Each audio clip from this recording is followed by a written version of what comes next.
Before touching the Leica M11, I was unable to float on water. But after holding the Leica M11 in my hands, I am now thankfully able to float on water and capture these images of New York City. Welcome to New York. I'm going to show you a bunch of images, both in color and black and white. Everything is a straight out of camera JPEG you're seeing. And if you're interested, you can actually go into the description and there is a link to some raw DNG files as well as the JPEGs in all three different resolutions this camera offers. That's my face. My wife Lindsay is here too. Hello, Lindsay.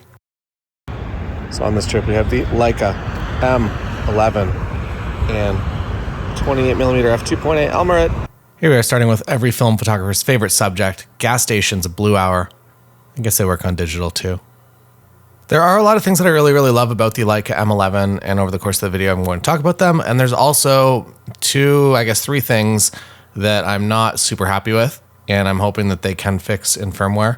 Firmware is current as of this video being posted, so maybe have a look. Maybe these things have been fixed, but in my experience, not yet. The black and white profile I'm using is black and white brackets natural. And for the color images, it's going to be on standard, and I like the color palette a heck of a lot from this camera, as you're going to see over the video. Here we are arriving the worst rated airport in all of the world right now, Pearson International in Toronto. But at least the Air Canada in-flight meal doesn't make up for anything. Let's get back to talking about the camera. Holy crap, LaGuardia Airport is no longer under construction. Congratulations, world. There's a photo in color, and here's a photo in black and white of the exact same scene. So you can go back and forth. You can pause the video if you want, or you don't have to. You can just keep watching it. So starting off with the things that I like about the Leica M11. The images that come off this camera do not feel like they are trying too hard. I feel like I have to process my files from Sony cameras and Canon cameras and Nikon cameras and maybe not Fuji cameras. But with Leica files, you almost feel like you should be using the final JPEG, at least in my experience from this camera. It also takes a lot off of your shoulders as a photographer that you get to go out, and they've kind of designed this camera. We're going to talk about one of the negatives, but they've kind of designed this camera around that experience that you go out, you take the pictures, and you just put them on your phone and you post them to the world. Another positive that comes with a negative that we'll talk about in a little bit here is the resolution, or I guess it's 3 resolutions on the sensor, so you can select. This is the 60 megapixel resolution, which is the largest of the 3. And as you can see, you can crop in a heck of a lot. So you can shoot with the 28 and crop to whatever the equivalent of that is. I'll play bocce ball. After being denied my bocce ball, I went to get a cold Brutus and just wanted to take a photo of this bodega here and show you how just real life and nice this image looks. There's also a cat eating its breakfast. Look at how much cat food's around. In other cat-related news, this. Leica M11, I allow it to make more decisions for me than I would usually let a camera. That includes auto white balance a lot of the time. That also includes auto shutter speed. I basically just set my aperture and kind of use it in aperture priority mode. Whereas other cameras, I don't really trust it that much. I'm usually locked to a specific white balance. Leica M11 and all Leica cameras in general, the digital ones, all seem to pick great white balances. I guess if you're on the film picks a white balance for you. It's also very nice, but overall, very happy with the decisions this camera makes. And again, I haven't changed any white balances or anything. Before long, it was time to get inside and drink some margaritas. So we headed to our favorite. Well, no, it's not our favorite. We just found it, but the guacamole was good. That's a bit of foreshadowing to 7 seconds from now when I show you the guacamole. As you can see, the camera, I feel like the buttons are finally in the place that I like them the best. I'll talk a little bit more about them over the next couple minutes here and how I have them set up. But overall, it's very clean. It's very easy. I like that to set one of the buttons. So if you want to set one of the custom buttons, you just hold it down and it'll give you a bunch of menu selects, and then you just select what you want. And then when you tap it, it does that. Another addition is that you can actually push down on this wheel in the back here, and that is also a function button that you can set. And you can't set it to get margaritas, but you can buy them with your money. This is a watermelon spicy, and mine is a strawberry, I believe. Wow. And here's the guacamole that I told you about, and it was good. It was extra spicy and delicious. The Leica M11 is weather sealed, so I don't know if you'd want to go. I feel like it's too much rain.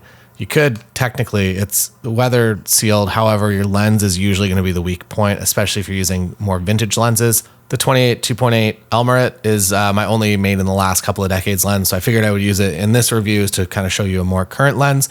If you do have older lenses, they work very, very good. Some of them, you may see the limitations when you get up to 60 megapixels, so this camera might end up being a lot more expensive than you thought it would be because you got to buy at least a couple of new lenses, maybe for it. To walk you through how I have my camera set up, I've left this button as the lens release. You can't change that. I have this button up here set to digital zoom, similar to like a Q2 on the back. You have the button that goes from kind of 28 to 35 to 50 to 75, I think. And then when I press this button down, so you can press the wheel down, I select between my film profiles, so standard black and white, and the FN button on the back there just launches me into live view, which I haven't been using as much as I thought that I would. However, 28 millimeters is kind of the limit of this viewfinder, but we'll talk a little bit more about that in a moment. Here's just a weird, sad, out of context photo. And it's not often you come across a game changer, but lasagna flights, definitely a game changer on the menu. That you order the lasagna flight and you get several different styles of lasagna. What could be better? Let's ask Lindsay. No? She's just not into it. Here's the lasagnas though. I don't believe you don't get 5 of these if you order the flight. I think you get smaller pieces. I would hope you get smaller pieces. Otherwise, you're not flying anywhere because you're too heavy. Here we are, Washington Square Park, the home of street photography here on YouTube. So many, actually, maybe Coney Island is taken over now. My one fountain image, and then we saw this guy on a bike, and then we headed out. How does he float like this? He doesn't even have a Leica M11. Well, he might. I'm not sure. Then we went for a walk into Soho, and I took a photo on the street corner. Again, you have access to a bunch of these photos if you do want to play around with them. But I don't know. I don't like touching anything. Like, again, straight to camera JPEG. Composition probably needs some work there. But overall, the tone, everything just feels amazing. Here we are at the Gucci store. You can tell because they made a Gucci chair. This is a self-portrait of Lindsay and I. I can't believe that is this one here? Oh my God. Dan Blazarian to the left there. I didn't want to film him because it's Dan Blazarian. And Lindsay got some shoes. Isn't that nice? So what we have here is a one-way that goes this way, but they've been bullied by the 4 characters all going up here in the opposite direction of the one-way. They don't know. And the people doing the right thing have unfortunately lost out here in New York City today.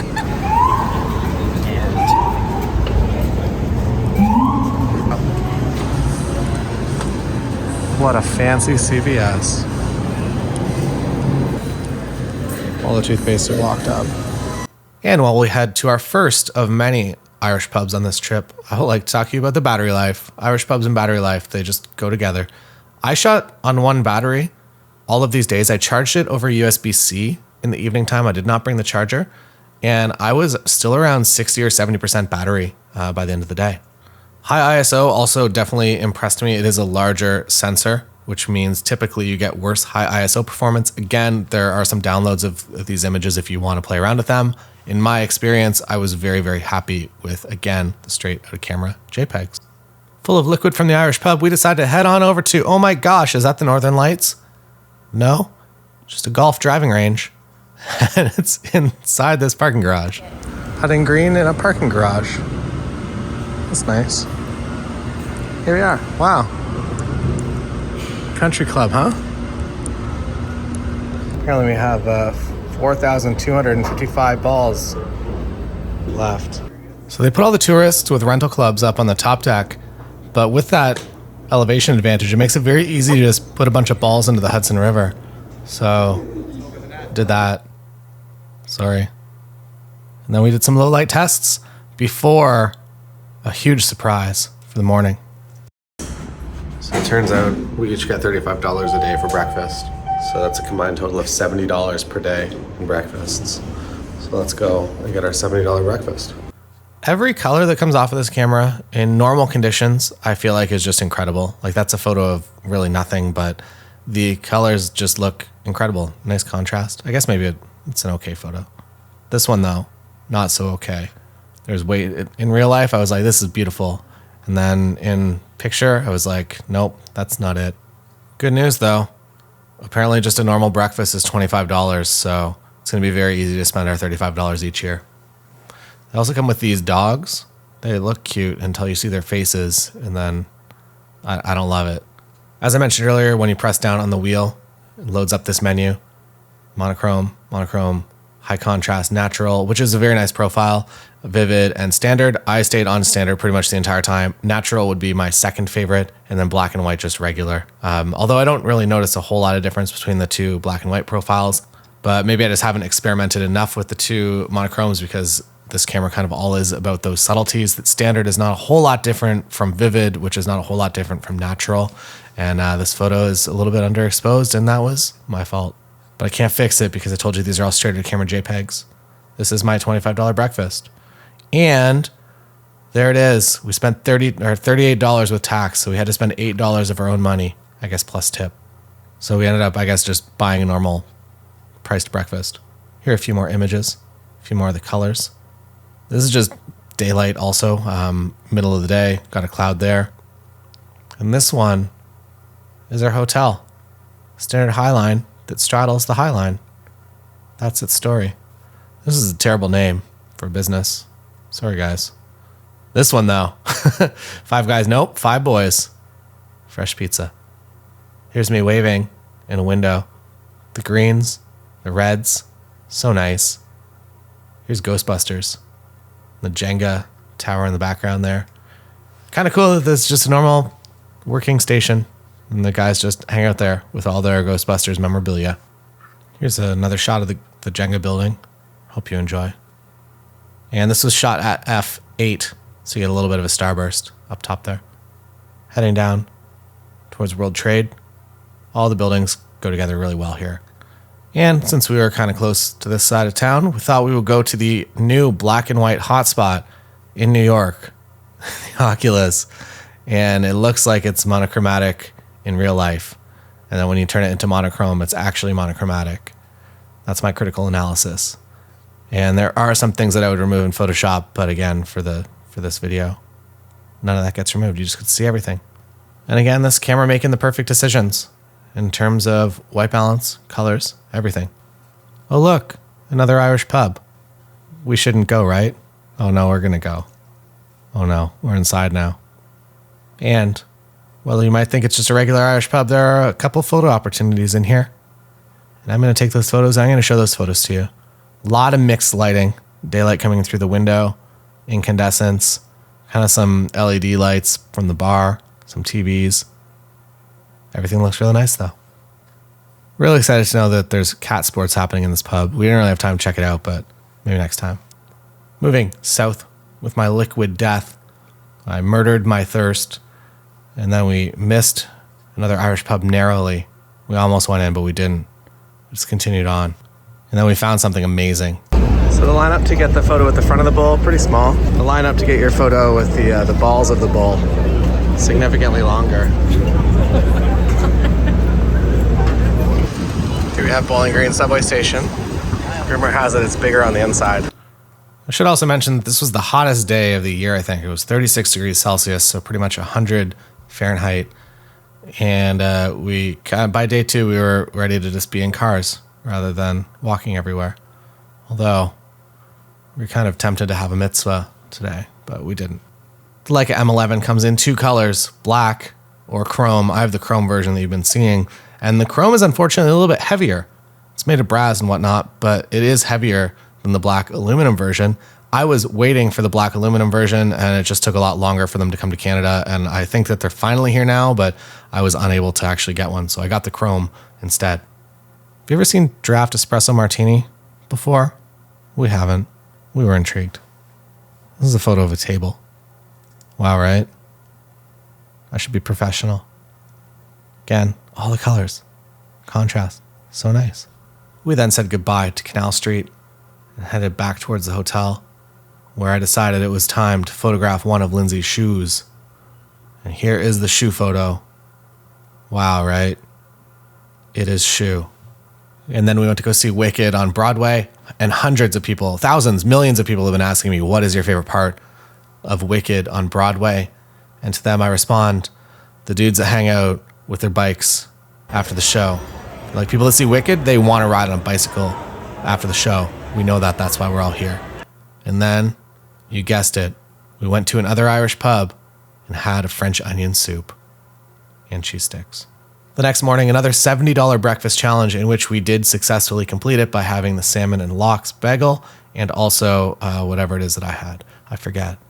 And it was time to take some smaller resolution images. And why would you do that? Because you get different performance out of the camera.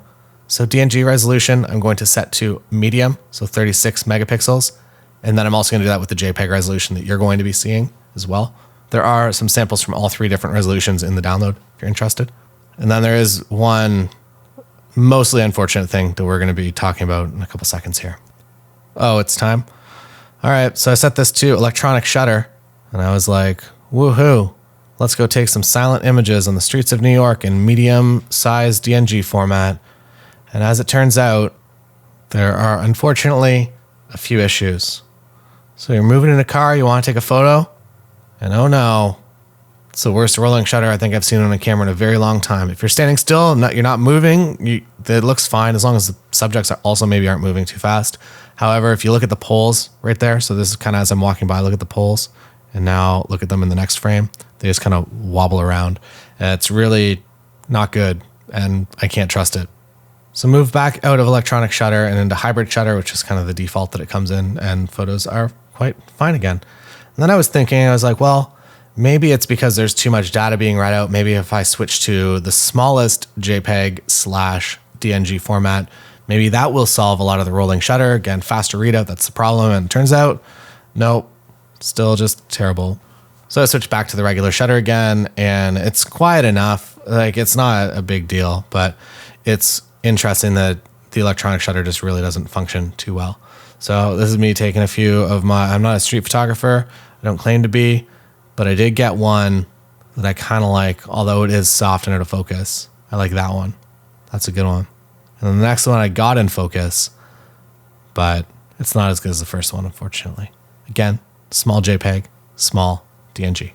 Heading into another Irish pub to test the Leica Photos app, which apparently this is a certified Apple product or something like that. It comes with a cord. You can connect the cord. Apparently, I am just using Wi-Fi and it does not work at all. So I do this and then it says camera not connected and it reads battery level 0 up in the top left corner for some reason. I don't know if this is because of the app or if this is because my cell phone is from Canada and Wi-Fi settings are a bit weird sometimes, but I could not get the app to work at all on my phone, unfortunately. I could see the previews, but I just couldn't download anything or do anything of usefulness. And I found the Leica monochrome M&Ms special collab. We didn't get them though. Then back to more lasagna content. Went on this boat. It's a jazz band on the, not that boat, went on that boat. There's a jazz band that played on it. I got some of my favorite images from the trip. Very, very happy with the images. Also very happy that we narrowly dodged a thunderstorm to actually get out here. However, with weird and sometimes bad weather conditions, you get some very interesting conditions for photography. And I'm very, very happy. This is much more interesting than just a regular boring blue sky. Get some low-level cloud interest. Also, this guy's socks. He's at work. Those are his at-work socks. I noticed something that was a bit of a bummer. This is the last kind of negative point. And hopefully this is a thing that can be fixed on firmware. When you are in that digital zoom, you can't really see it, but basically it gives you a pixelized version of the image and it loads. And when you do a full replay, it shows you the proper high-res file. But in the preview, if you are using preview and you're getting that little pop-up on the back of your camera after you take a photo, which you can use or you cannot use if you don't want it. I use it because I like to see that I'm in the ballpark of what I think I'm taking. The downside is that it's kind of a pixelated version of it if you are using the 1.8 times zoom, the digital zoom. The crew said that I'll get better photographs if the sails are up. So they put the sails up, the band continued to play, and I took this photo of the Staten Island ferry, or ferries, ferry eye. I left this camera on automatic white balance through sunset, which is not a thing I would let any other camera system do. And I was interested to see how the Leica engineers and the people that coded the camera, how they would interpret a scene like this. And I was very pleasantly surprised. That was the digital zoom into the not digital zoom. So as you can see, it actually does give you real life versatility. And that's why I love to have it up on that top button. What a lovely scene, huh? But it was about to get even lovelier, where we were surprised by a sunset on a thunderstorm day. And I switched back to the full large size RAW photo. Also, maybe something to mention here is that when you are using the digital zoom, so say you're set to the large DNG format and you're zooming in, it's only adding crop marks. So when you load the image, say into Lightroom, if you are working with the RAW file, it will actually be the full size RAW file and it'll just crop the image in. So you do have access to all the data if you're interested in that. However, the JPEG will just kind of give you the whatever size the digital zoom that you shot it in. That said, it's just very nice to have that JPEG, that final JPEG. Like right there, that's shot at 1.8 times zoom inside the camera. I think it looks nice. In terms of image quality, I am constantly floored by the image quality that both comes off the Leica M11 as well as the M10 and the M10R that I had previous to this.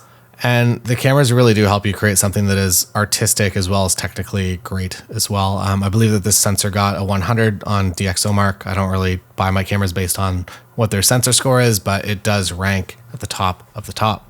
Also, through the viewfinder, it's obviously a rangefinder. You can see the frame lines that I'll be taking, and then the light in the middle means that it is properly exposed, and the lights on the top, left and right, if you have set incorrect settings and it's going to overexpose or underexpose, it'll tell you. It'll also just give you, if you're on automatic shutter, it'll just give you the shutter speed it's going to choose, and if it looks too high or if it's maxed out, then maybe you got to change your settings that you've set it to. There's New Jersey. And our last morning and our last $70 breakfast, and we were unfortunately... we didn't make it. Got an avocado toast and it did not come in for the amount. It's a $7, I think, sourdough bread there, and we were still short. So 62, but we tried real hard. And for our last act of tourism in New York City, we headed over to a new observation deck, which is at 1 Vanderbilt, which is right beside Grand Central Station. And this dog's here to greet you, which is nice. Or there was like very little dog content in this video. Just thought I'd let the shot run for a little bit longer.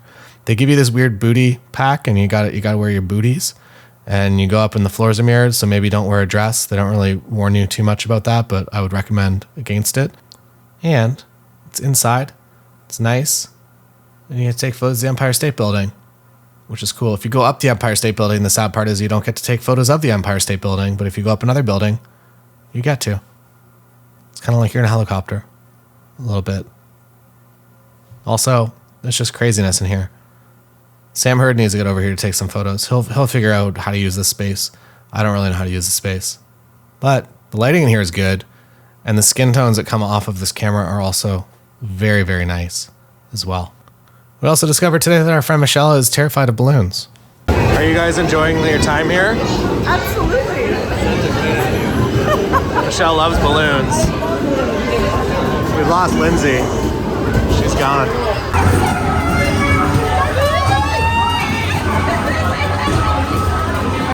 I don't know why you go in this room if you're afraid of balloons, but I guess Michelle just wanted to face her fears today. She did a pretty good job.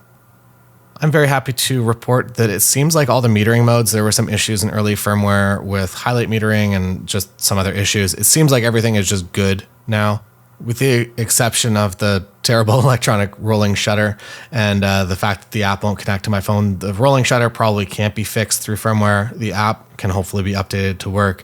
And also when you are in digital zoom, that it's a little bit pixelated if you're reviewing it on your LCD right away. That is something that I'm sure that can be fixed in firmware and is probably on a list somewhere to be solved. A lot of people in this space, and when you make mirrors, you make thousands and thousands of people from the 200 people that are in the space, which is a little bit overwhelming. But I took this photo down that way, and then I took this photo up this way, and I don't even know what that looks like. Just madness, absolute madness. There's a more simple frame, and just, again, the black, everything's so nice. Went up this elevator that sounded like a steam train, and it was a bit weird. And on that bombshell, I'm not calling that photo a bombshell, it's a very average photo, but we are done here in New York City. If you have any questions about the Leica M11, feel free to put them in the comments below. I will be using this camera a lot over the next couple of months. It really is a joy of a camera to use. I love the fact that it's still a physical viewfinder, that you're not looking through an EVF. For my professional work, EVF is great. It makes my life a little bit easier. But for just the experience of life, I would much rather be looking through this rangefinder. That's all. What's the worst shot we could end this on? How about this? That's the last shot of the video.